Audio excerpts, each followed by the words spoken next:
This video is brought to you by Dr. Kristen R. Bromley's Guitar Method Book Series and Online Music Academy. Hi, I'm Dr. Kristen Bromley. Welcome to my online academy. I love being here helping you with playing the guitar. This is lesson 2 in this mini course that's all about finger picking. So in this course, I'm assuming you already know the basic chords. If not, there's a mini course that can get you going on strumming and basic chords. There's also the full-on Guitar 101 course. There's 2 semesters worth of long, in-depth lessons, so lots of material there. There's also the method books that come with their own videos, so lots of places to get help. There's quick answer videos that can help you go over any chord as well. So lots of places if you need help with that, but here in this course I'm just going to focus on this technique of finger picking. So in the last lesson we learned the pattern PIMA, thumb, index, middle, ring. So a recap with that PIMA. Thumb is represented by the letter P, I represents index finger, M represents middle, and A is the I got a ring on that finger, so it's the ring finger, P-I-M-A. Pinky moves with that ring finger. So in the last lesson when we worked on thumb, index, middle, ring, P-I-M-A, also known as PIMA, sometimes people will call it that because it's P-I-M-A. That's the finger picking pattern we learned first. In this lesson, we're going to work on one that's similar but different, P-A-M-I. So we're going to get these fingers working, gain more and more control as we work different patterns and sort of have this independence of the way our fingers work. Pinky's just going to move with that ring finger, and we want to keep that arch as we're going. Now, as we did in the last lesson, we're going to first work on this pattern with the E minor chord. I do that because we don't need our fingers down. Because we pluck the low 6th string, which is an E, and then with our thumb, and then we're going to pluck ring, middle, index. Ring is going to always pluck the top string, middle is going to always pluck that 2nd string, and index is going to always pluck that 3rd string, regardless of the chord, but the thumb is going to play the lowest one on the chord like we've done before. So let's work E minor first with this one. So thumb, ring, middle, index, thumb, ring, middle, index, like explained in lesson 1, or like I explained. We have these 8th notes in our rhythmic notation telling us where the rhythmic values, where we pluck each one of these, but they're all the same right now, all 8th notes. So we're just going to pluck thumb, ring, middle, index. We don't have to worry about anything else. With that E minor chord, you can start getting that going. Thumb, ring, middle, index, thumb, ring, middle, index. At whatever tempo you need to go at, you can do that. Couple of recaps on some techniques here. Planting. After I play thumb, ring, middle, index, my hand ends somewhat like this because my fingers have plucked through, and then I'm going to reset and I can do it again. And when I reset, that means that I'm going to put my thumb on that low 6th string, I'm going to put my index on that G string or that 3rd string, middle on that B string or 2nd string, ring on that top string or 1st string. So I'm going to play it and then make sure my hand gets set up. I do that as I'm first learning because pretty soon it becomes ingrained that my hand just knows where to go back to with those fingers and they're ready to go. What I often see some of my in-person students do is something like this, where they pluck and then they're just up here free as a bird trying to pluck each one of these. It's going to be hard to get very fast or accurate when I'm just lifting up and doing that. I need to keep my hands steady. Sometimes when I tip up I get the wrong angle on my nail, but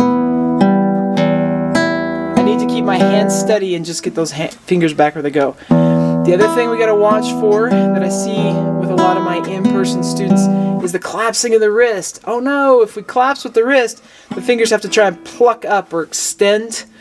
And that's not the natural motion of the hand. Our hands were born to grab on, hold on, and then release. That's the way our hands are designed. We hold on to things and we release. But there's no strength in the flex. There's no strength in that flex. So we want to take advantage of that grabbing motion. And so that archway, this natural archway, the natural break, when we hold our hand out, our wrist just has a natural, comfortable archway there. And then our fingers can curl right under that main joint. That is the motion, and then we pluck through. So ring, middle, index, and thumb sweeps through. It just sweeps through off this inside. We want to get there. On the fingers, we're going off this inside tip. If you grow a little bit of nail out, you can get a little more definition to the tone. But thumb, ring, middle, index. You want to get that down.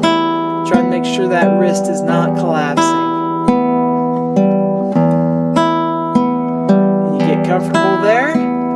Once you're ready, we go on to the chord progression. Now, today in this lesson, I'm going to use the same chord progression as last time, just using a basic chord progression where we can just worry about this right hand for a little while, and then we'll start working on more complex chord progressions and songs and so on. So we got G, E minor, C, and D. With the G chord, in review, our thumb plucks that low 6th string. So with the thumb, it's all about plucking the bass note of the chord, the lowest note of the chord. So we're going to pluck that low G string, or that low G note that's being played on the 6th string by either your ring finger or your middle finger, however you're fingering G. You're going to have that one there. And then the fingers are always going to pluck the same string, but our thumb's going to change. There are alternate positions for the right hand where we might move fingers to other strings. Right now we're just going to work in the standard position. So index, middle, and ring are always going to pluck those strings that we've assigned them to, and then the thumb will change depending on the bass. So for G it's the 6th string.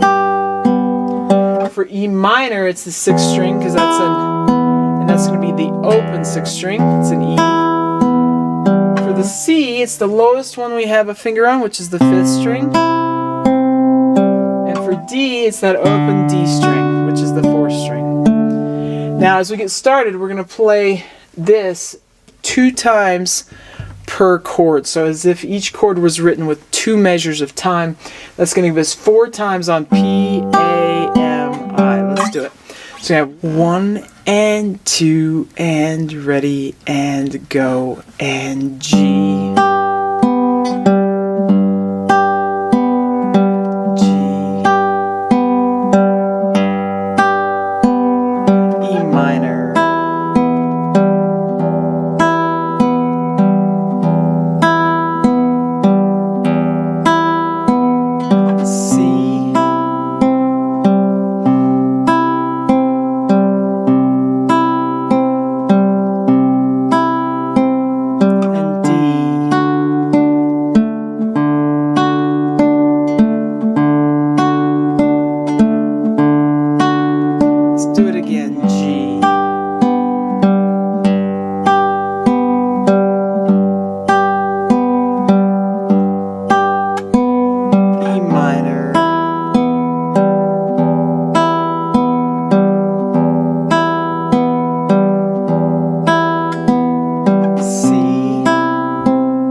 pluck them all at once. It's a little bit of a pitch. Okay, we'll do it now, one measure per chord. So just P-A-M-I, P-A-M-I. Here you go.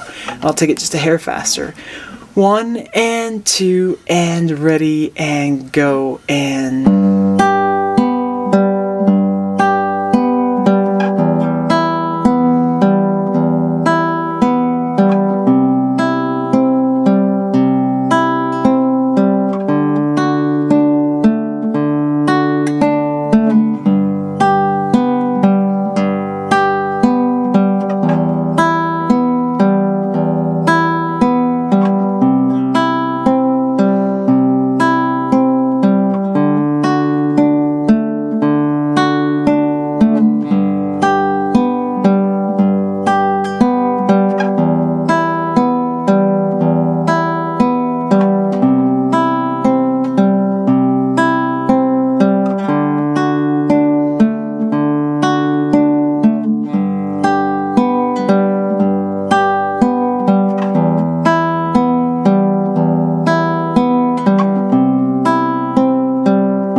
I'm going to do it a little bit faster. And if that's too much, that's okay. But if you can, I want you to be able to at least hear it faster. So here you go. 1, 2, ready, and...